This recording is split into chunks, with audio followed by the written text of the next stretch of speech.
Solo al amor quiero escuchar, siempre en amor quiero pensar, en todo lo que miren, tu amor quiero mirar.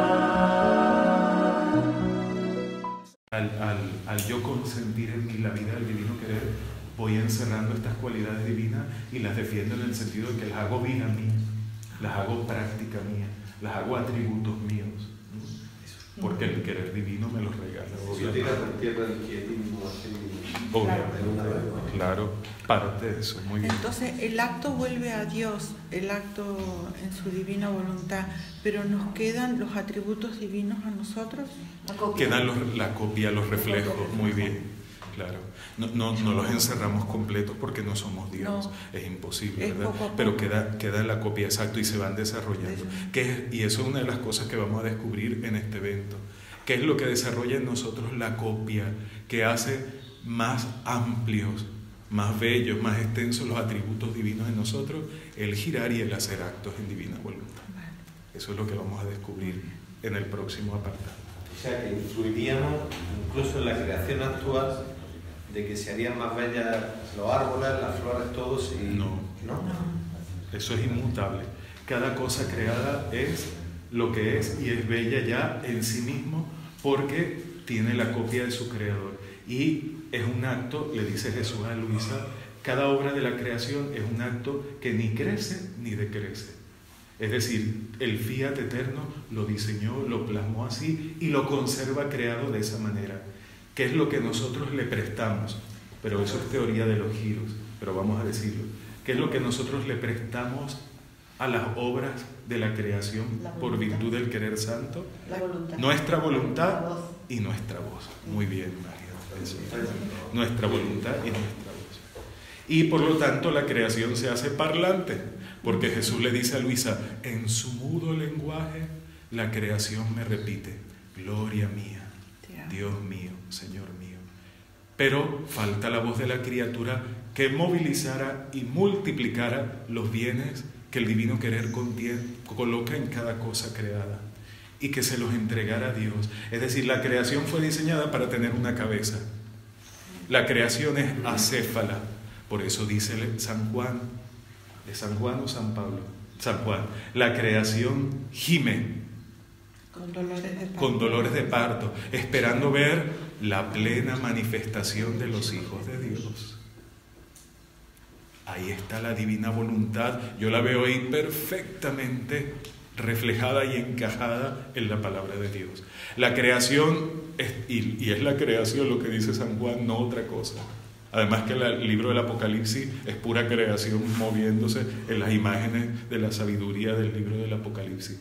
La creación está gimiendo y que dice, quiero la plena manifestación de los hijos de Dios en medio mío.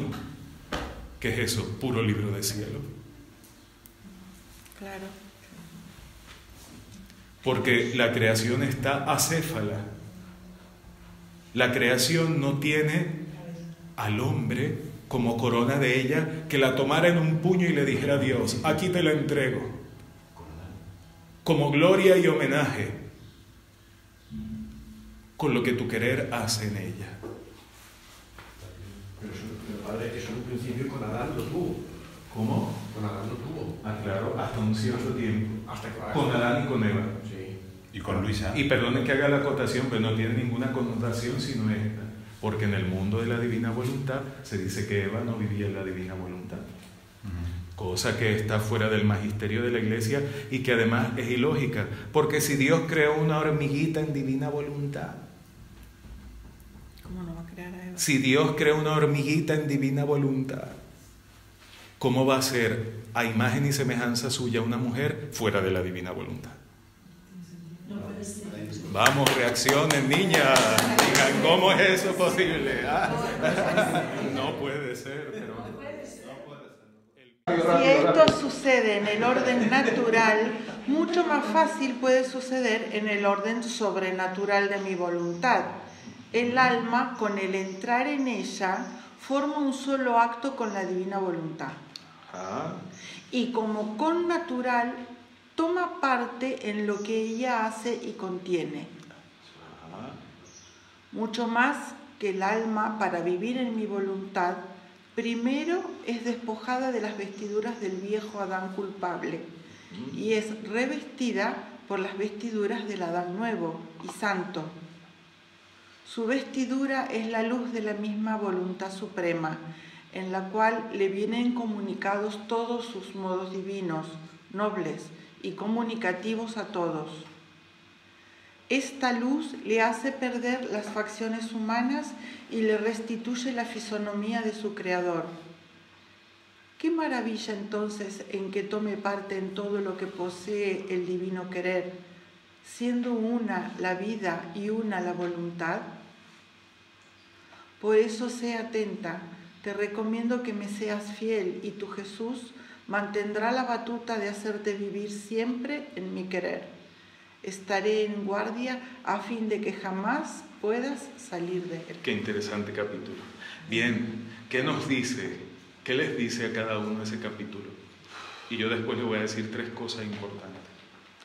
Cuando empieza diciendo, si esto sucede en el orden natural, es por la simple creación, ¿no?, de cada criatura, que guarda la sobrenaturalidad por el acto creativo. Es la naturalidad, la mucho contingencia. Más fácil puede suceder en el orden sobrenatural. El puesto que le ha dado el Señor a la criatura, en divina voluntad, que forma con ella un solo acto, eso es increíble. Porque está en el obrar de Dios, en el puesto que Él la ha puesto.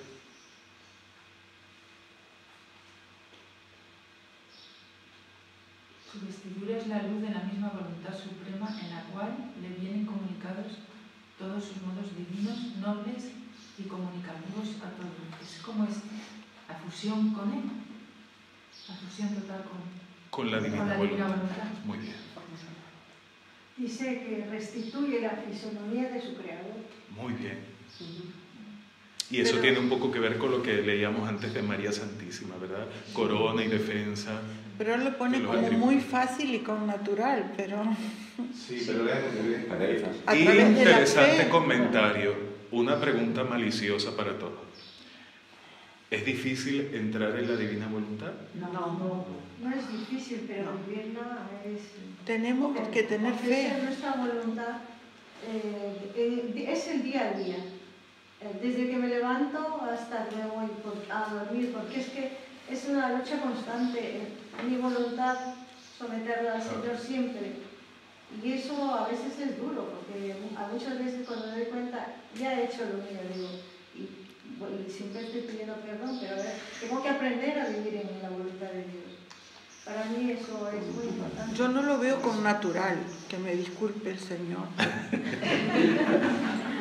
Pero mira, la luz es con natural porque venimos de él. Si no está natural, pues yo sí ser como él, no ser como somos. Claro, desde el punto de vista de la verdad, sí, pero desde el punto de vista de la práctica, como dice ella, yo sí lo veo con natural, y súper con natural.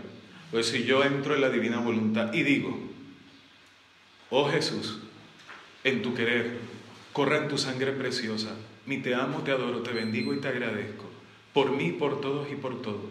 Y cada gota de tu sangre llame el reino de tu voluntad a la tierra. Eso ya se hizo. ¿Quién me lo impidió? El pecado. Entonces ese acto no fue con natural a mi alma en el instante en que lo hice.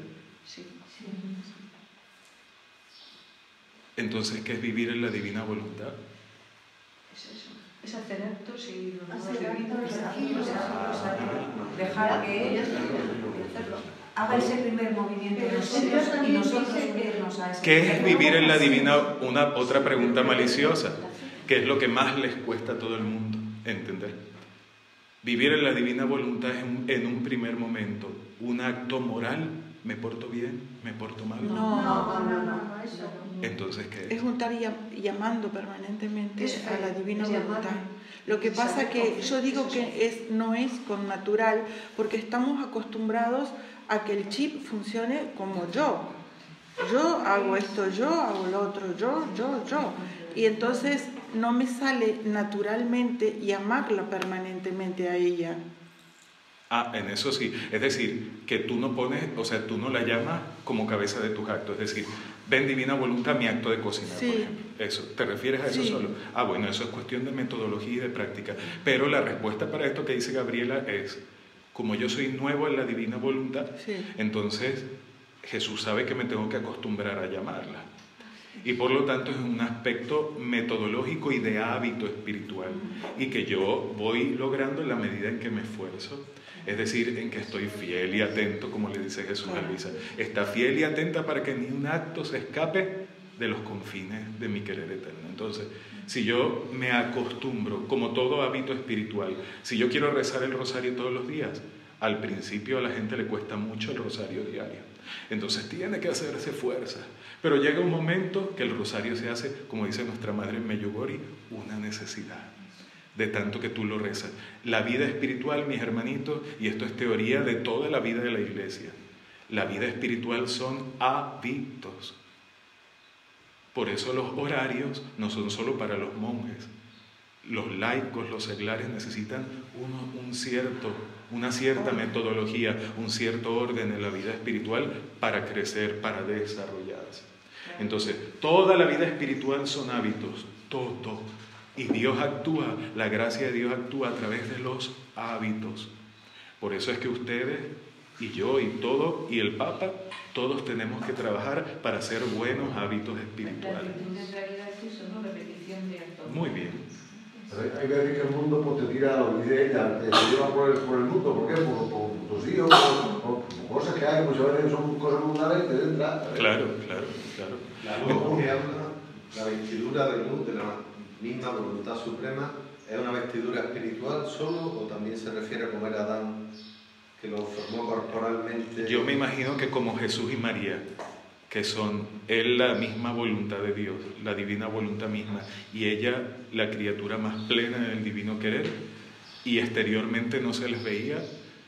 Yo calculo, y no sé por qué siempre he tenido esa impresión, de que en tiempos subsiguientes, cuando baje el tercer fía sobre la faz de la tierra, el Señor va a hacer la opción de no vestir a las criaturas como Adán y Eva, que eran pura luz. Yo creo que el Señor siempre nos dejará con tela encima. No sé por qué me da esa impresión de que cuando venga, pero es una tontería que estoy diciendo, ¿verdad? Eso no lo tomen para nada, pero eso yo imaginándome, y como el Señor construye ahora la historia, yo creo que Él no va a meter a su iglesia por el camino de volver a ser a los hombres y a las mujeres focos de luz brillante como eran Adán y Eva en el paraíso. No lo creo. Aparte que el libro del cielo dice ahí un paréntesis muy pequeño, pero que da mucho que pensar. Dice, tanto que la criatura llegará casi a ser como los orígenes. Casi. Ahí está la concha de mango. Ahí Jesús lanzó la concha de mango, yo creo. Esa pequeña palabra que solo se dice una vez en el libro del cielo, dice mucho.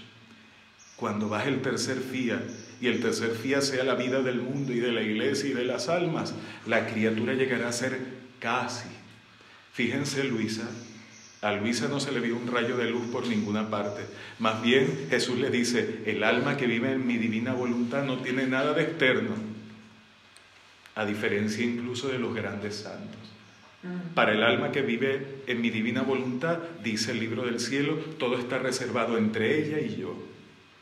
Entonces, todas las cosas del libro de las exterioridades en los hijos del divino querer aparecen como solapadas. Eso no quiere decir, ¿verdad?, que no, por ejemplo, en la divina voluntad entran almas con muchos carismas y dones.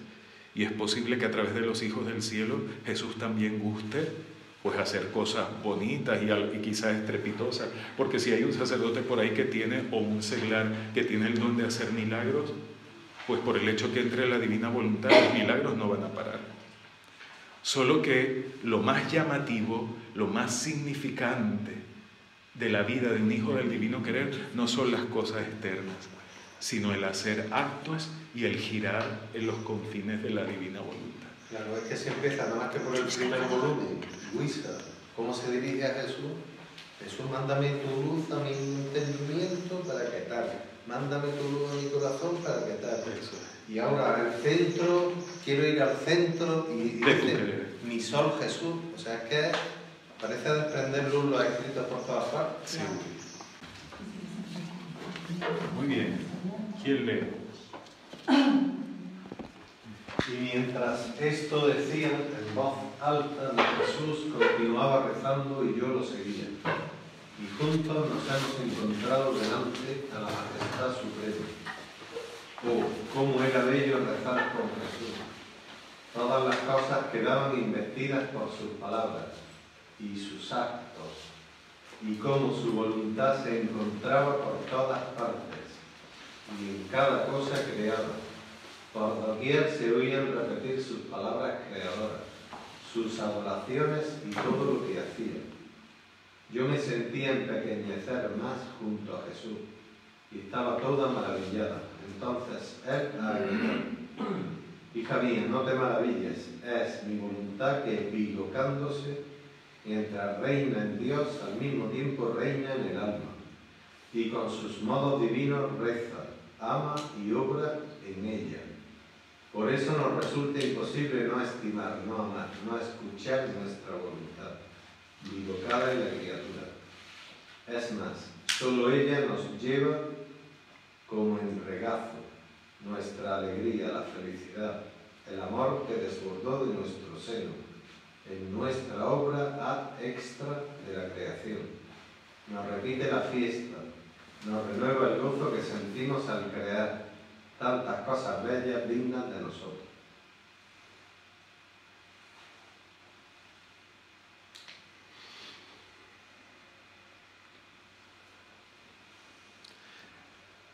¿Qué es rezar junto con Jesús según ese concepto que nos da el libro del cielo?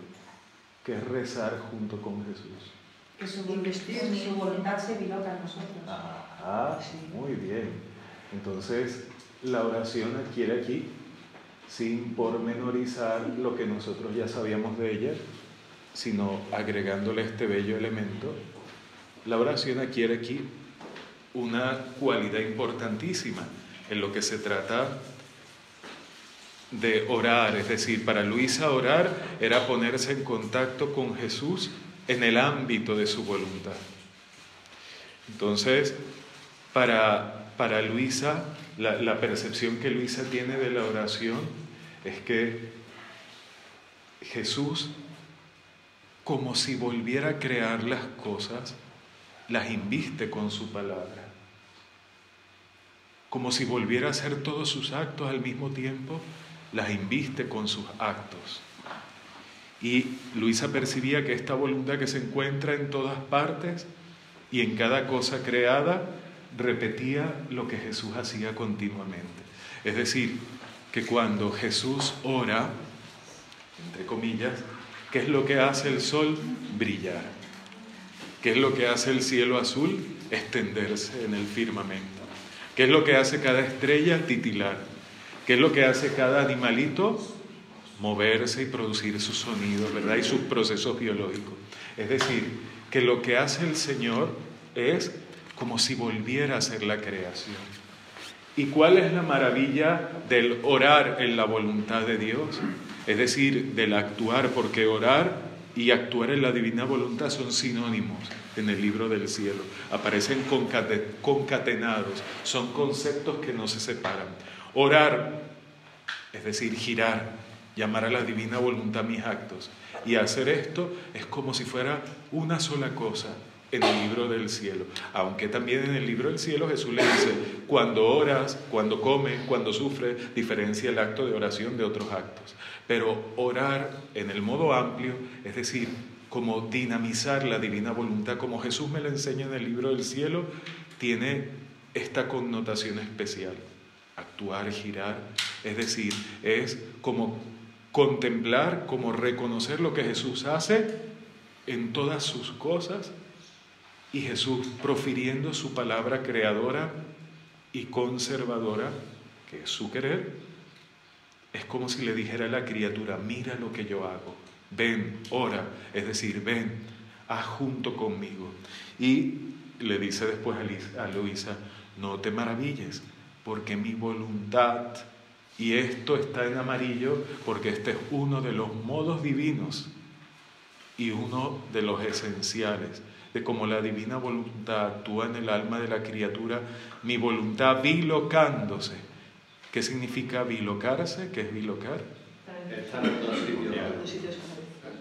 O sea que ¿Perdón? Que puede estar en varios sitios a la vez. Eso. Entonces, ¿qué significa que la divina voluntad se biloca? Que está en dos. Ajá, ¿cuáles son los dos lugares? La criatura y Dios. Ah, y bueno, en tres, en realidad. ¿Y cuál es el otro donde está? En la creación. Muy bien, en la creación.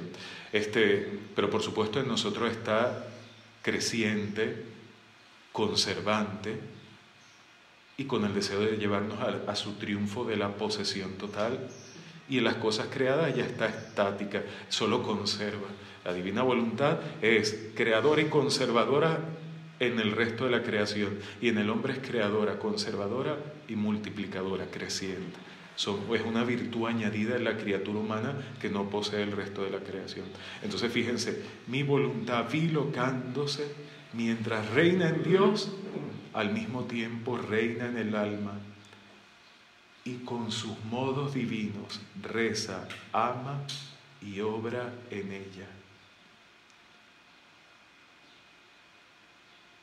¿Quién es la agente? ¿Quién es la que realiza la obra en el alma? Muy bien. ¿Y qué le prestamos a nosotros para que ella rece, ame y obre en nosotros? Nuestra voluntad humana. Y junto con la voluntad, ¿qué? Humana. Eso, el consentimiento es la voluntad. ¿Pero qué más le prestamos? ¿Qué produce la voluntad humana? Actos. Eso. Entonces, ¿dónde desarrolla la divina voluntad sus modos divinos? En el alma, en la voluntad, en los actos. Es como el trípode donde se apoya la divina voluntad en la criatura para bilocarse. ¿Cuál es un modo divino y por esencia? ¿En qué consiste la vida en la divina voluntad? Que ella ha dicho, yo salgo de Dios sin salir y me copio en el alma humana, me biloco, hago como otra yo misma y me meto en el alma humana. ¿Y qué recipiente tengo yo en el alma humana para ser recibida? La voluntad humana. La voluntad humana que produce actos. Entonces, la voluntad humana primero es... No lo voy a decir porque eso ya viene más adelante. Pero como recipiente es vaciada de sí misma, es escombrada, expuesta como un recipiente, como un suelo, como una base, y la divina voluntad entra como reina. Entonces, los actos que produce esa voluntad humana escombrada en el divino querer, receptora del divino querer, son actos divinos. Por eso la divina voluntad puede desarrollar sus modos divinos en una voluntad, en esa actitud. Yo solo quiero tener vida, dice la voluntad humana, para recibiros, oh querer santo. Entonces ven a rezar en mí, ven a amar en mí, ven a obrar en mí. Esa es la actitud. Padre, ¿se puede decir que en el adextra de Dios solamente Él puede actuar a través de la criatura? ¿O es una barbaridad? No solo, porque ¿en qué otra cosa actúa? En la naturaleza, pero en la de forma creación. estática. Pero actúa, pero está. Bueno, pero claro. de forma creciente. Creciente es la palabra. Y multiplicante. Y multiplicadora, muy bien. En la criatura nada más. Solo en la criatura porque tiene libre voluntad e inteligencia. Entonces, en ese sentido, ¿podemos decir que Él nos necesita en el adextra? No nos necesita, la palabra no es que nos necesite. La palabra es que comparte. Cuenta con nosotros. Tampoco. Comparte bondadosamente su vida divina con nosotros. Comparte su voluntad por amor, más que por necesidad, por amor. Es decir, cuando Dios me invita a mí a vivir en su voluntad, el único móvil que tiene para llamarme a la vida de su querer, ¿cuál es? Que me ama tanto, me ama infinitamente y es capaz de elevarme a la misma condición de su vida. Y como su vida es el acto único de la divina voluntad y la portadora de esa vida divina, entonces dice, yo quiero a la criatura haciendo lo que yo hago y haciéndola junto conmigo, pero no solo junto conmigo, sino en mi mismo ámbito vital. Y no solo en mi mismo ámbito vital, sino que quiero que ella sea portadora de mi misma vida. Imagínense. ¿Cuántos añadidos le hace a esa imagen y semejanza hasta hacer de la criatura un portento de la gracia? Es decir, capaz de llevar en su alma y en su cuerpo, porque Jesús le dice a Luisa, creo que era en el 29, le dice que también el cuerpo participa sin brillo, el cuerpo participa de la naturalidad, de la presencia, del acto único de la divina voluntad. También, Padre, en ese contexto, ¿sí? Podemos corresponder a Dios de ese amor, claro. Si ese contexto se da... No solo podemos, sino solo en ese contexto. Solo en ese contexto. Claro, porque la idea es darle su mismo amor, como ya lo hemos entendido en la divina voluntad, ¿verdad? Que es dar a Dios, Dios. O sea, en la divina voluntad, ¿qué es lo que le damos a Dios? Dios. Y para darle a Dios, Dios, ¿qué es lo que necesitamos? El vínculo inestimable, inextinguible, fuerte, inmenso de su voluntad. Es decir, solo en ese ámbito divino yo le puedo dar Dios a Dios. Lo de la Virgen es reflejarle. ¿Qué le reflejaba a la Virgen? ¿Qué es lo que refleja a ella? Pues Dios. Por eso la Virgen brilla más que el sol, como está en la tilma de Guadalupe. ¿Por qué brilla más que el sol? Porque lo único que refleja es a Dios. Y lo único, imagínense. Y lo refleja perfectamente. Y lo refleja como un cristal nítido. ¿Por qué? Porque su vida toda es un acto de voluntad divina. Es más, la criatura fuera de la divina voluntad es incapaz de reflejar a Dios así. Lo podrá amar, podrá copiar, ejercer virtudes que copian las cualidades divinas, ¿verdad? Porque, por ejemplo, cuando un alma, un santo, ha sido paciente, y paciente en grado heroico, ha copiado la paciencia de Dios, pero la ha copiado en modo humano, es decir, sin ser reflejo completo, perfecto y en el ámbito de la divina voluntad de esa paciencia divina. De la paciencia divina. Exacto. Las virtudes que se desarrollan fuera del ámbito del divino querer copian las cualidades divinas. De alguna manera las reproducen, pero las reproducen fuera del ámbito de la divina voluntad y por lo tanto en un nivel solo humano, producidas por una voluntad humana que está como reina dentro de la criatura y que por lo tanto sí santifican al alma, pero a Dios no le produce un reflejo divino. ¿Qué es lo que encuentra Dios? Pues una voluntad humana que mantiene como oscurecida a la persona respecto al proyecto creacional, que era que la criatura tuviera en sí misma la vida de la divina voluntad bilocada, copiada. Pero no nos vamos a extender ahí, porque si no, no vamos a avanzar. Muy bien. Padre, solo ha dicho que estaba en tres sitios en la bilocación: en la voluntad humana, en nuestros actos y en la creación. En Dios, en la creación y en nosotros. Y cuando decimos nosotros, decimos la Virgen, por supuesto, y todo, obviamente. A ver. Supongo que hay que hacer esto así.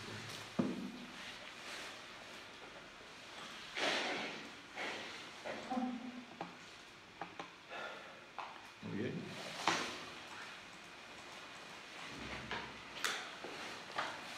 A ver.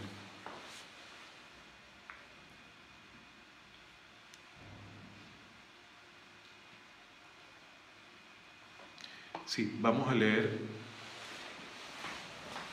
No, vamos a leerlo completo. Yo quería cortarlo para ganar tiempo, pero es que este es demasiado importante. Vamos a leerlo completo, vamos a hacer el esfuerzo. Vale. Ahora, mi voluntad, conforme late en el alma, Vayan leyendo. late y da vida divina. Late y da su movimiento incesante, su fuerza que no disminuye jamás. Late y da su luz inextinguible. Cómo es bello ver el continuo latido de mi voluntad en la criatura. Es el más grande milagro que existe en el cielo y en la tierra. Es el orden perfecto entre el Creador y la criatura. Y yo hago como un padre con el alma, donde reina el latido de mi querer, el cual tiene siempre consigo a su propio Hijo. Le comunica sus modos, le pone en la boca sus palabras. Quisiera palpitar en el Hijo para darle su ingenio, su vida, y cuando está seguro que el Hijo es otro igual a sí mismo y pude hacer lo que sabe hacer en él, le dice: Hijo mío, sal al campo de la vida y haz lo que hasta ahora ha hecho tu padre. Trabaja, desempeña nuestro quehacer. Toma tú toda la obligación de la familia. Serás la repetición de mi vida y yo me reposo. Te acompañaré con mi latido a fin de que sientas en ti la vida de tu padre y fielmente la desarrolles, esperándote en mi reposo para gozar juntos los frutos de tus fatigas. Más que padre, hago con el alma donde reina mi querer. Es más, el padre no puede dar el latido al hijo, y yo se lo doy. La tengo siempre junto conmigo. Le enseño mis modos divinos. Le comunico mis secretos, mi fuerza, y cuando estoy seguro, la lanzo en el campo de la vida de mi voluntad, a fin de que tome todo el empeño de la familia humana. Y le digo: hija mía, déjame reposar, a ti confío todo, pero te espero frecuentemente en mi reposo para gozar el fruto del trabajo que haces en el reino de mi voluntad. ¿No quieres tú que tu Padre, tu Jesús, descanse y tú trabajes, pero siempre con mi latido en vez de mí?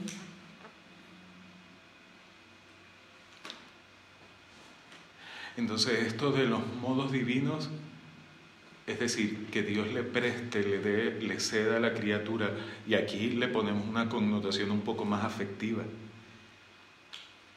se los dé con un cariño especial. ¿A qué nivel de relación aparecen los modos divinos en este texto? Padre, hijo. Muy bien, eso es muy hermoso. Entonces, a ese nivel de filiación, dice: yo como es mi hijo, pues le comunico mis modos divinos. Y entonces, aquí, ¿cuáles son las características de los modos divinos que aparece reflejado en este texto? Que pone su vida en nosotros. Ajá. ¿Y qué le dice el Padre al Hijo? Que hagas los actos que Él hace, que lo haga ahora Él. La confianza, pone la confianza. Muy bien, una actitud de confianza muy profunda, porque le está entregando nada más y nada menos. Que su vida. Y para Dios no hay otra cosa que su vida. Su vida misma. Porque Dios, a ver, un padre, mi papá me puede decir: yo te regalo esta casa, pero no es su vida.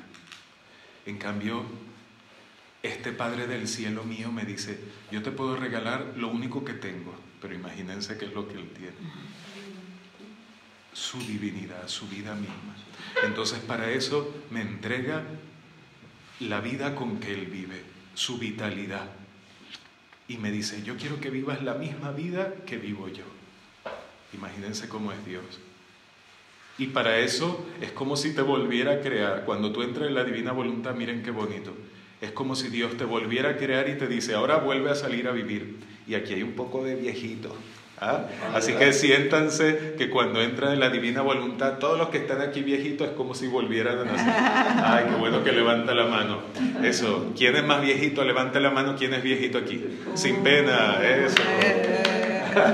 Entonces, para llegar a eso estás ya viendo el pleno mediodía, ¿no? ¿cómo? Ahí estás ya en el pleno mediodía para llegar a eso y lo estás diciendo ahí. Muy bien. El camino, como dice Javier, el camino, el itinerario que le está marcando el Padre Celestial al Hijo es llegar a la plenitud del divino querer, que es el pleno mediodía. Una pregunta, padre, la criatura, nosotros, la criatura, ¿cómo nota, qué primer punto me hago? ¿Cómo no nota eso? Que recibe eso ya.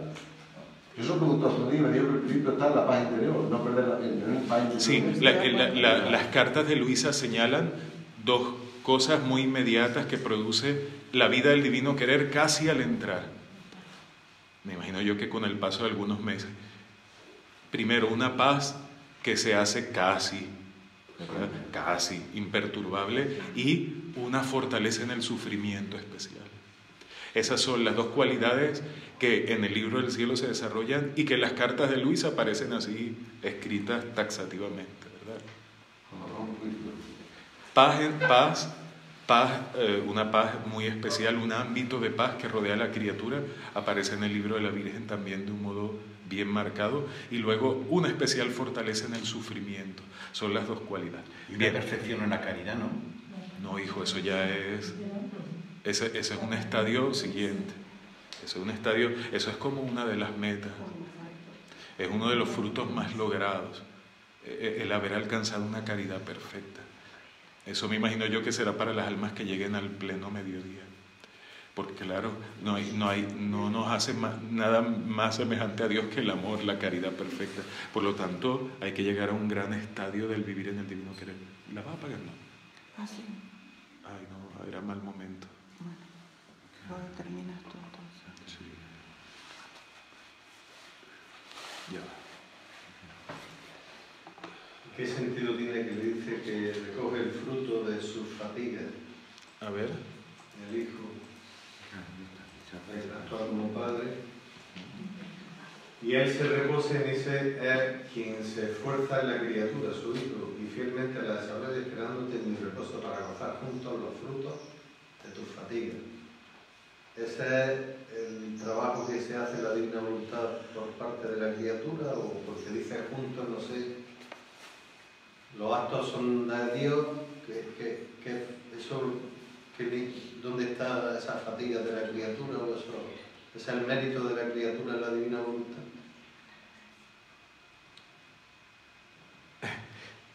¿Por qué estás pensando en los méritos? No hay mérito. No, bueno, en las fatigas.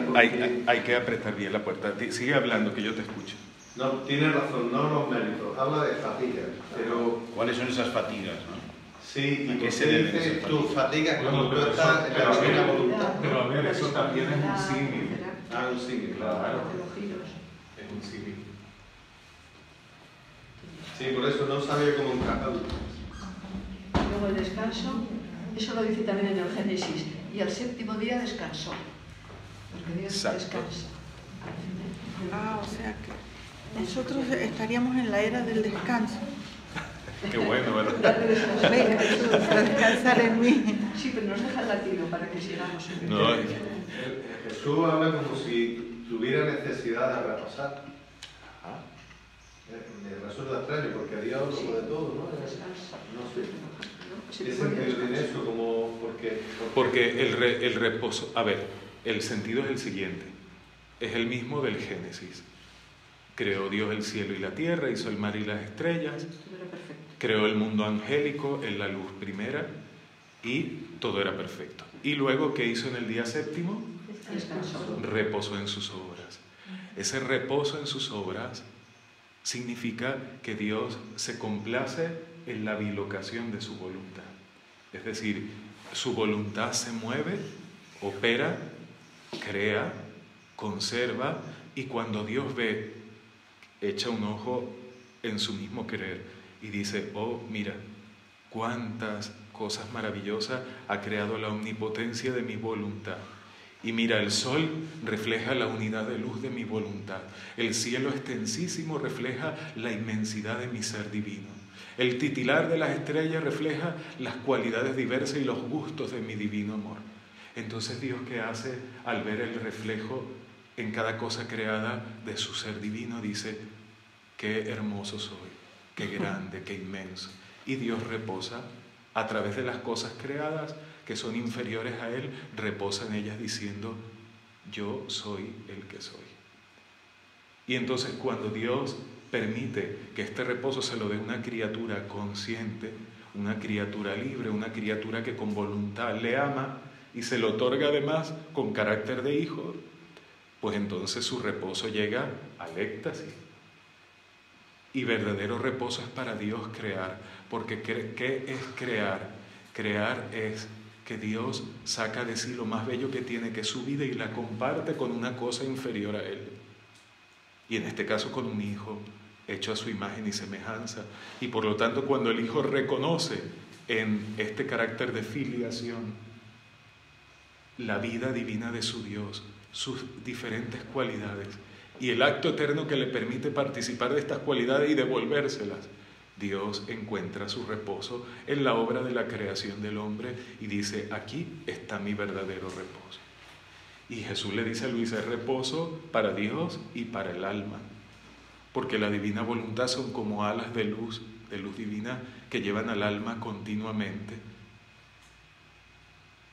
Ahora, Este escrito tenía la finalidad, el poner este apartado al volumen 22, tenía la finalidad de que ustedes muy específicamente comprendieran que no es un mecanismo seco, repetitivo, obligante, de decir, bueno, Dios lo manda, es el fin de mi creación y yo tengo que ponerme a girar por la creación, a girar por la redención, a llamar a la divina voluntad en mis actos. No.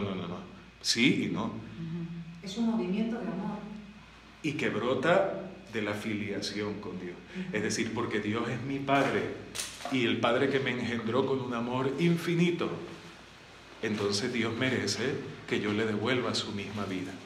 Entonces, el vivir en la divina voluntad y hacer mío, apropiarme sus modos divinos, que es la respuesta más grande de amor que en la filiación que recibimos en el bautismo, podemos darle como criatura a nuestro Dios. Así que, queridos... Y es el más grande milagro que existe en el cielo y en la tierra. Ah, sí, claro. Esta acción. Sí, por supuesto. Pero dice también que a ti confío todo, dice, que confía. Claro, y ustedes que son padres, ¿verdad? Yo me imagino que para ustedes el confiar en un hijo al nivel de relación padre-hijo, madre-hijo, tiene que ser lo máximo, me imagino yo, ¿verdad? Porque yo me acuerdo que cuando mi papá o mi mamá me mandaban a hacer una cosa o confiaban en mí algún proyecto y yo lo ejecutaba bien, para ellos era algo muy grande. Claro. Entonces, me imagino yo que este nivel de relación, imagínense eso extrapolado a la vida divina, que Dios pueda depositar en un hijo suyo, creado a su imagen y semejanza, la dinámica de su vida adentra lo que Dios hace dentro de sí mismo. Para Dios debe ser el éxtasis. Porque se está viendo. Porque se está reflejado en un ser libre. Exacto. Y que por amor le devuelve lo que Dios es. Sí. ¿Y ese timbre es almuerzo? No. Y también se cumple por parte de la criatura eso de no hay amor más grande que dar la vida. Ah, qué bueno, María. Claro, que el donarse, ¿verdad? Claro. Excelente. Traer la palabra de Dios. Bueno, ¿qué les parece? Así que ya saben, no vamos a empezar a trabajar en los modos divinos porque es una técnica, ni porque es obligación. No, por amor. Lo vamos a hacer por amor. Por amor a nuestro Padre que nos ha confiado lo más precioso que tiene, que es el acto de su voluntad y su vida operativa, sus modos divinos que nosotros tenemos que copiar y multiplicar. ¡Que viva Dios! ¡Viva!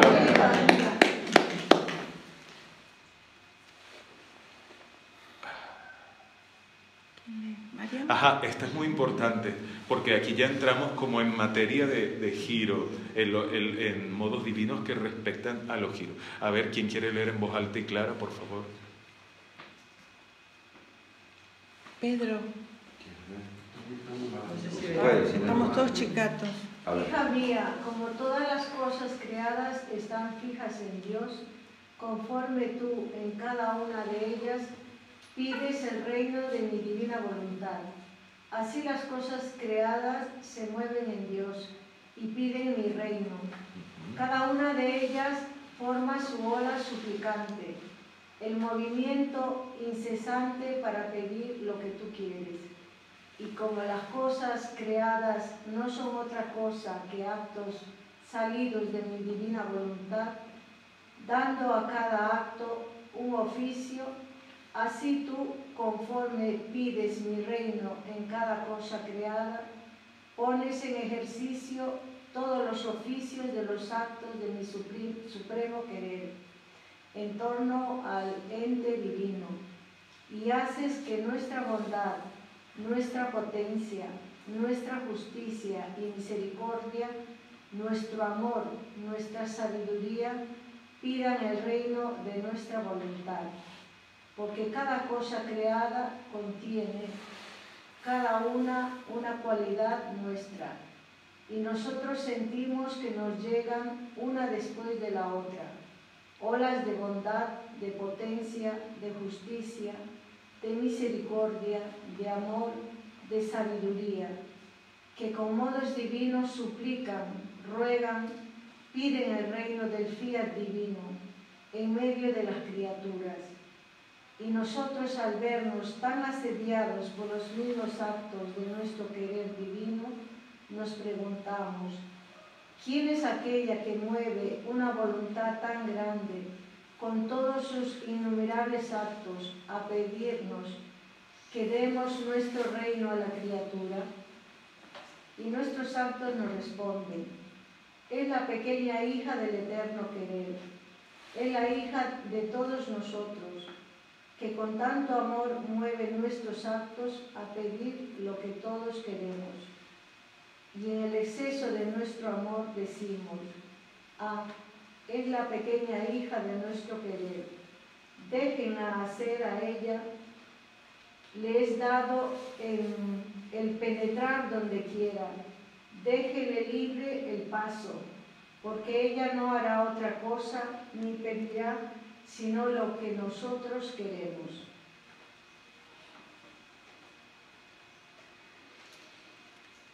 ¿Qué tal? Ya es la plenitud, ¿no? Sí. El final no es un Dios. Ella pedirá solo lo que nosotros queremos. Hay una confianza de Dios en la criatura tremenda. Claro, porque la criatura pide que venga el reino de su voluntad. Pero aquí viene otra pregunta maliciosa. Entonces eso significa que yo no puedo pedir, por ejemplo, por la vecina que tiene un cáncer. Sí. O puedo pedir por un familiar que está alejado de Dios por su conversión. Somos hijos de la divina voluntad. Ajá. Aquí estamos comprendiendo que la petición más grande que podemos hacer es el reino del fiat. Pero eso nos exime ya de poder pedir por un vecino enfermo, por un amigo que está en situación de debilidad. ¿Ustedes creen que eso es lógico? No, pero quizás conociendo a Dios tampoco tenemos necesidad de pedirlo, porque es que Dios se va a encargar de él. No estoy de acuerdo. Se lo con tienes eso. que pedir. Eso es un concepto que se maneja en divina voluntad, pero a mi modo de ver es errado. Primero porque contradice la Sagrada Escritura que diga pidan y se les dará. Y luego si usted me dice, es que yo vivo en la divina voluntad y ya no necesito pedir sino tomar. Vale, amigo, usted no vive en la plenitud de la divina voluntad. Eso está bien para la Madre de Dios y para Luisa. Pero usted está en el 4º grado para decir, yo del divino querer tomo sanación. No. Usted me perdona, pero eso no es así. Yo puedo estar pidiendo por el cáncer de un amigo, claro. Y antes que eso yo pienso que en la voluntad de Dios está el que esa persona tenga cáncer. Por lo tanto, le tengo que pedir con respeto, porque es el plan de Dios el que se está haciendo. ¿Por qué tengo yo que no querer lo mismo que Dios? Dios quiere que esa persona tenga cáncer. Yo le devuelvo, yo no quiero sí, es el concepto mexicano, pero yo le devuelvo la pelota y le digo, ¿y cómo usted sabe lo que Dios quiere para esa persona? Bueno, yo lo pido, pero siempre con ese saborcillo de decir, pero si es tu plan... Eso obvio, eso ni siquiera en divina voluntad, eso ha sido así en la historia de la Iglesia toda la vida. Aquí nadie pide como queriéndome poner por encima de Dios y contradecir su designio. Eso es de cajón, como se dice. Aquí no estamos diciendo nada nuevo. O sea, esa actitud no es nueva. Eso ha sido así desde que yo soy niño. A mí en la iglesia me han enseñado que uno pide, por supuesto, digamos, sujeto a un plan de Dios, y el asunto está aquí que no conocemos. Entonces yo le decía a una persona, mira, fulanito está enfermo y se murió de cáncer porque nadie pidió por él. La Virgen en Fátima que dice, pidan por las almas porque se van al infierno. Pero yo como estoy en divina voluntad, yo ya no puedo pedir por las almas porque no sé cuál es el plan de Dios. Bueno, pero pedir por un alma que no se vaya al infierno es estar en el mismo carro de Dios, porque Él también desea eso. ¿Y usted cómo sabe que la sanación del cáncer no es querida por Dios? ¿Y qué tal, puede ser que lo sea. ¿Y qué tal que la sanación del cáncer dependa de su oración? También puede ser, claro que sí. Porque mi mamá es sastre, y mi mamá tenía el muchacho que le traía las chaquetas a la casa, porque mi mamá las hacía en casa, un muchacho joven recién casado se enfermó y mi mamá le tenía afecto. Y mi mamá hizo una novena a la Virgen del Carmen por su sanación. Y mi mamá conoce el libro del cielo además, para que sepan. Entonces, haciendo la novena, el muchacho se sanó. ¿Y saben qué le dijo el muchacho? Señora, yo no soy católico, no soy ni siquiera evangélico, no tengo nadie que pida por mí. La única persona que estaba pidiendo por su sanación a Dios era mi mamá. Y el cáncer desapareció. Entonces, si mi mamá, eso no fue voluntad de Dios, lo que pasó fue forzar la voluntad de Dios. ¿Ustedes qué creen? No fue voluntad de Dios. Pero entonces, hubo alguien que se lo pidió. ¿Qué pasa si mi mamá, conociendo el libro del cielo, dijera, ay, es que no sé, a mí me da miedo porque a lo mejor pidiendo por la sanación de ese cáncer estoy contradiciendo la voluntad de Dios? Pues yo digo al contrario. A mí me parece que es al contrario, es decir, yo pido porque la palabra de Dios me dice pidan y se les dará. Y como yo soy humilde, por lo menos a ese nivel, y sé que no tengo el 4º grado del fiat para tomar a placer lo que yo quiero de la divina voluntad, porque en mí todavía no está la fuente de la divina voluntad misma. ¿Qué me toca? Seguir con la palabra de Dios, mi hermanito. Pidan y se les dará. Hay que ser humilde, hay que ser lógico. Entonces, a usted tiene un vecino enfermo. ¿Qué me manda la palabra de Dios? Oren unos por otros para que se sanen. Hay que orar. La divina voluntad no puede contradecir la palabra de Dios. Eso es herejía. Eso es herejía. Entonces, ahí dice el Padre. ¿Estaría eso relacionado con hacer un modo divino? Por supuesto. Ahí dice, mira, conforme pides mi reino en cada cosa creada, pones en ejercicio todos los oficios de los actos de mi supremo querer.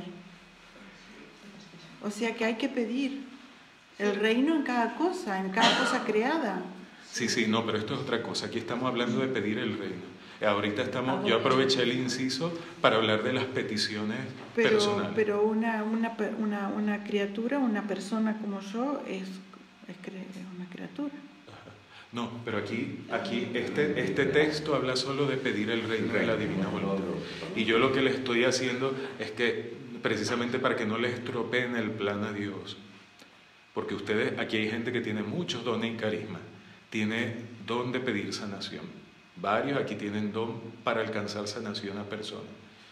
Y entonces usted le dice al Espíritu Santo, Espíritu Santo, yo ahora estoy en divina voluntad y por favor no me pidas que use el carisma que tú me has dado, porque entonces estoy contradiciendo el libro del cielo. Pobre Espíritu Santo. El Espíritu Santo te dirá, hijo, hija, pon al servicio tu carisma y yo veré qué hago con él. Yo veré cuál es el resultado. Yo veré cómo cumplo mi voluntad a través de eso. Miren, Mamá Luisa sanó a Rosaria Bucci, que era la mujer que la cuidaba de un cáncer en la piel. Por su intercesión, la sanó así. Con Luisa se habla de la resurrección de un muerto. Con Luisa se habla de expulsión de demonios. Entonces, ¿qué le vamos a decir ahora a Luisa? Le vamos a quitar todos esos datos para quedarnos con nuestra figuración de la vida en la divina voluntad. Y ella siempre estaba pidiendo por situaciones. Claro. Siempre. Sí, por las guerras. Claro. Lo que el Señor... Bueno, no me voy a extender ese punto. Solo piénselo. Ustedes hagan como quieran, tomen la versión de la divina voluntad que quieran. Pero mi humilde consejo es, sigamos orando. No dejen de orar por un enfermo, por una persona que sufre, porque no saben si la voluntad de Dios se cumplía a través de su pobre oración. Entonces lo que ustedes piensan que en Venezuela se dice, yo quería hacer una gracia y me salió una morisqueta. Lo que pensaban que era una cosa muy grande, termina siendo un fraude para Dios, porque de su hermano dependía su sanación. Entonces no se pongan por encima de Dios, sean humildes, pidan eso con confianza y muy bien. Yo en eso estoy de acuerdo, pero no solo desde la perspectiva de la divina voluntad, sino que lo que enseña la Iglesia desde siempre. Uno debe pedir, y la Virgen lo dice en Medjugorje, pidan por la sanación de los enfermos, pero abandónense a la voluntad de Dios, lo que Dios quiera hacer. Porque Dios sabe cuál es el proyecto para cada persona, pero hay que pedir, y además no una sola vez, porque eso es como una trampa que le hacemos a Dios, ¿verdad? Como tenemos el miedo del texto del libro del cielo, llegamos y decimos, ay Señor, cura a fulana, y ya, ay, ya pedí, ya me quité de la... No. Como nos han enseñado en la iglesia, sánala Señor, ayúdala. Sánala, Jesús, tú tienes todo el poder, tú viniste a curar a los enfermos, pasaste haciendo el bien, como sabemos que se ora. Pero eso sí, ¿cuál es el fondo de mi alma o el trasfondo? Abandonado en la divina voluntad. De tal manera que yo a Dios no le estoy dando órdenes, sino que le estoy suplicando un bien para mi prójimo que sufre. Y yo estoy seguro que a Jesús le va a encantar, esa obra de caridad, porque orar por los que sufren es una obra de caridad. Yo soy hijo de la divina voluntad y estoy exento de las obras de misericordia. Error. Ustedes me dirán, la mayor obra de misericordia es pedir el reino de la divina voluntad. Sí, porque se curarán preventivamente todos los males. Sí, ese cuento yo me lo sé muy bien. Pero, y es verdad, pero porque una cosa excluye a otra. La divina voluntad ha venido para agarrar la iglesia, romperla por la mitad y decir lo que hacíais antes es basura. No, hay que armonizar. Hay que hacer que todas las cosas fluyan en su justo medio. Acuérdense de lo que dicen los romanos, ¿verdad? El justo medio es el orden perfecto. Hasta Dios se sujeta al justo medio. Padre, me ha dicho usted, curar es un bien para la persona, pero la enfermedad purifica. Claro, pero no sabe. Curar es un bien para la persona, si a lo mejor Dios la quiere estar purificando. Pero nosotros no somos Dios para saber cómo, cuándo y hasta dónde. A lo mejor un bien para... ¿Sabes qué? A lo mejor esa persona se curó de un cáncer y resulta que se hizo un gran predicador. A lo mejor esa persona era pagana y con el cáncer se convirtió gracias a tu oración y llegó a ser un gran siervo de Dios. Así le pasó a San Pablo por la imposición de manos de Ananías. Y San Pablo, que era un ciego en el espíritu, se le cayeron las escamas de los ojos. Si no les gusta esa postura, ustedes saben cuál es mi criterio. Yo los quiero mucho a todos. Y mi misión es dar lo que yo pienso que es una postura equilibrada de la divina voluntad. Ustedes después en su fuero interno lo viven como el Señor les inspire, porque seguramente, o a lo mejor yo estoy equivocado, pero yo siempre prefiero estar sujeto a lo que la Iglesia me enseña en equilibrio, que no excederme. Muy bien. Un segundo, ¿verdad? Sí. Mi hija la tiene que operar ahora dentro de unos días, la tiene que operar. Sí. Y yo pido por ella y le pido al Señor que la sane, y luego digo, si es tu divina voluntad. Quizá no lo estoy diciendo bien, ¿verdad? No, precisamente así la Virgen de Medjugorje manda a orar. Ella dice, pidan por la sanación de los enfermos, pero al final abandonen incluso la oración en la divina voluntad. Es decir, Señor, pasa tu mano sanadora por esta hija, pero que se cumpla tu plan en ella. Es decir, yo en tu voluntad pongo el resultado de todo lo que tiene que ocurrir.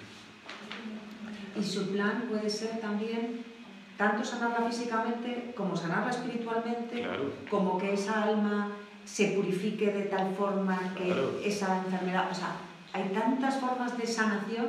Sí, Señor. Que no las conocemos. Yo he visto a personas, estoy cansado de ver, a personas que se levantan de una enfermedad y salen siendo grandes servidores de Dios. Entonces yo pienso, ¿qué quería Dios? Que esta pobre criatura se muriera así, purificada, pero se va al purgatorio a pasar ahí años, o que se levante y tenga todavía años de vida para que convertida le dé gloria a Dios, incluso pueda conocer el reino de su voluntad. Yo prefiero irme por las vías de la misericordia en ese sentido. Porque como yo no soy Dios, para determinar, ¿verdad? A ver, yo quiero que Dios me trate a mí con misericordia y por lo tanto yo procuro brindarle en lo espiritual misericordia a los demás. Entonces, a mí me gustaría que Dios me dijera, como no estás dando frutos, te voy a purificar de cajón y después te vas a tener que ir al purgatorio. Ay, caramba.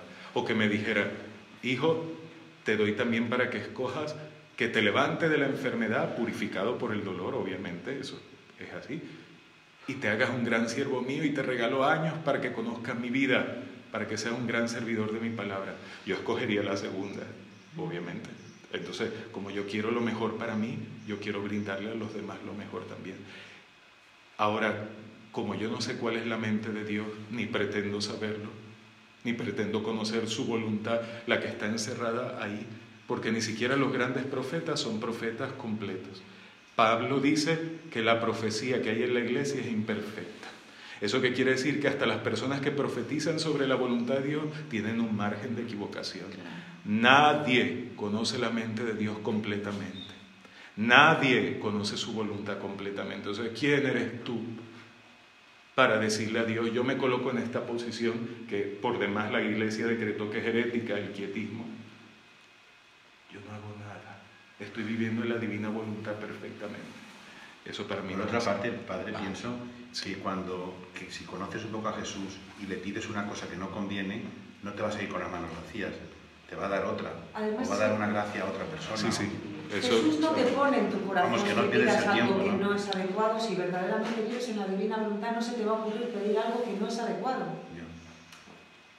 ¿Leo, Padre? Yo, bueno, no sé. Pero ¿no?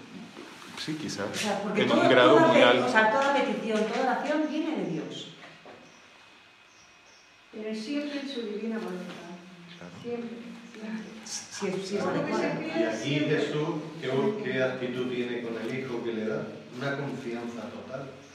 Luego, cuanta más confianza en Dios, mejor será. Y luego que yo he pensado algo, miren, yo sé que el libro del cielo, y me conozco ese texto de memoria, dice que cuando venga el reino de la divina voluntad sobre la tierra, los milagros serán preventivos, porque la criatura gozará de un estado de salud perfecto, no harán falta milagros como los conocemos ahora, pero a mí me gusta ubicar mucho la gente en la divina voluntad ahora.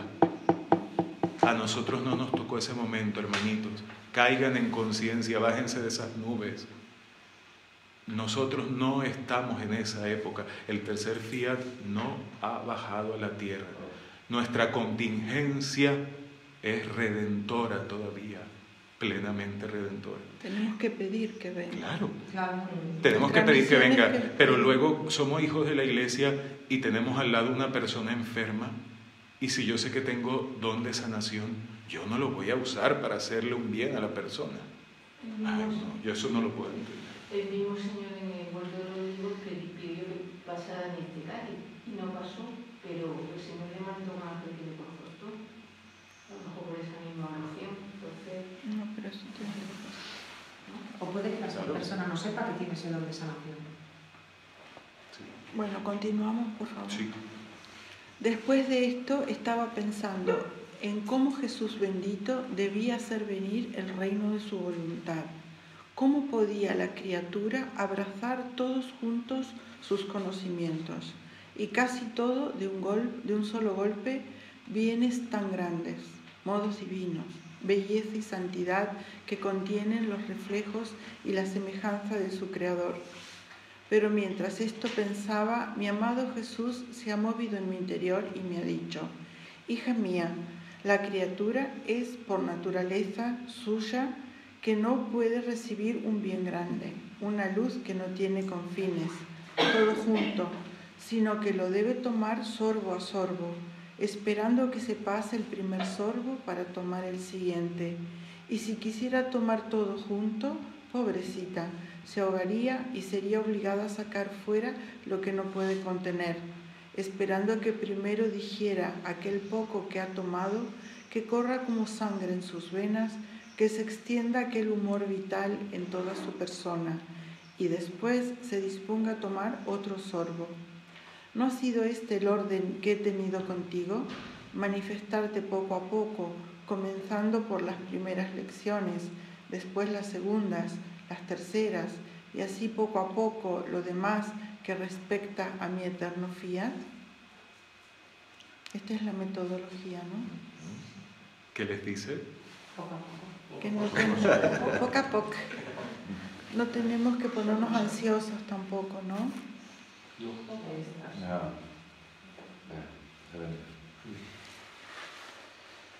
Querer todo ya como si fuera algo material, una Coca-Cola. Me la tomo. Exactamente.